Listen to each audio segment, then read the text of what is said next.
Hello. For the next few minutes, I'd like to talk about the Chinese New Year, the holiday, as well as a little bit about what actually is the Chinese year.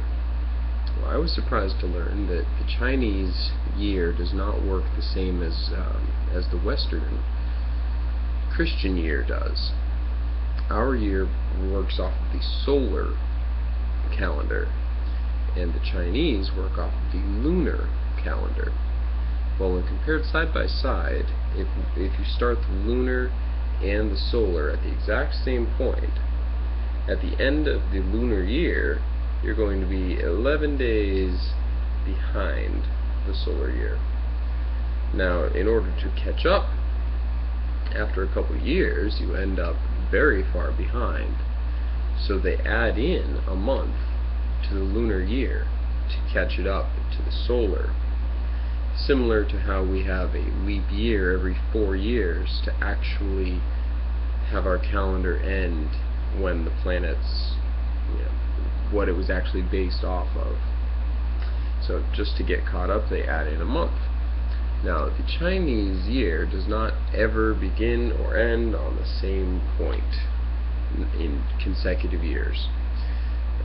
It always ends between January and February, and begins between January and February, but it is not the same day every year. Like ours is January 1st, theirs is scattered. And so it does make things like farming and other agricultural seasonal decisions and timing very difficult, which is why they have to do that lunar year adjustment every so often.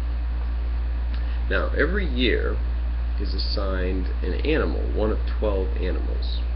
This year was the year of the goat, and next year is the year of the monkey. There are actually 12 animals, and it is based off the Chinese zodiac, and every animal is typically either stubborn or friendly or the disciplinarian with their children, or more fun-loving. And it is not a hard and fast rule, but it is fairly typical of people born in those years. I'm personally born in 1985. Looking at the zodiac, was born in the year of the ox. Fairly stubborn, somewhat of a disciplinarian, likes to follow the rules. That's fairly accurate. Now, the Chinese New Year, they don't have Christmas over in China, so I would say out of all their holidays, this is probably the closest one. The entire country gets all dolled up. They decorate with a lot of red.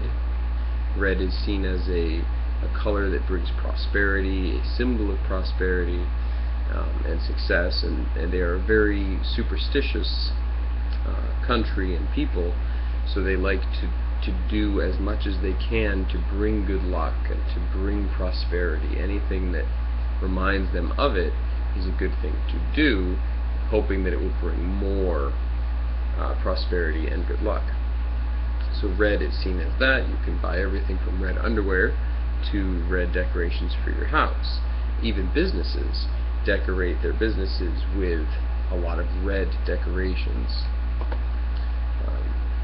Another common thing, way that they celebrate, is with dragon dances. We've seen these in films such as Mulan and other Chinese features, where the people are dressed up in these very large dragon costumes and dance around. But there's also other cultural traditions where you pray to your ancestors, and you pray to any gods that you believe in. They have several different gods: the earth, the wind, and so on and so forth. And this would be the time where they purposefully set aside time to pray to those gods. It is also a time where a lot of family gets together. In fact, one source that I was reading mentioned that traditionally the families would go to the side of the male. In a married couple, they would go to the male's family. Well, in modern times, with women's liberation coming about and women having more rights, it has actually become a stumbling block for couples as to which side of the family to go to, because the women are putting their foot down saying, I want to go see my family, and the husbands are saying, no, we're going to mine. And there have been divorces over such a thing. We've seen this in the Western culture, but it is only now becoming commonplace in the Eastern world. Giving and the good fortune and the red decorations. Another thing that the Chinese like to do during the Chinese New Year is to have specific food that will promote prosperity and good luck. A couple of these foods are fish, which the Chinese word for fish is yu, which is very similar to the Chinese word for surplus, which is also yu, perhaps with a slightly different pronunciation. My Chinese is not good, but by eating fish, they believe that it will bring a surplus of money and good luck for the coming year. Another example would be the Chinese dumpling. The Chinese dumpling looks like the ancient Chinese silver ingot, which is a form of money, and by eating dumplings which look like money, they believe that it will bring them good fortune for the coming year.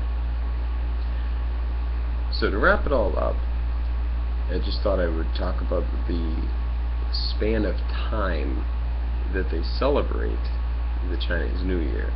Here in the Western culture, we have Christmas, which if it lands on just the right day, we might get 4, maybe 5 days off, depending on where it lands. But the Chinese New Year is almost always a 7-day holiday. Now, legally, employers are only required to give 3 days off. That sounds fair. But they do traditionally give employees from the Saturday before.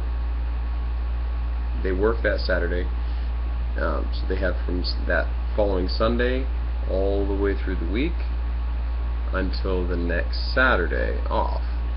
So no matter where the New Year first day is, they get off from the previous Sunday through to the following Saturday, and some people even take as much as 2 weeks off the first 15 days of that lunar month.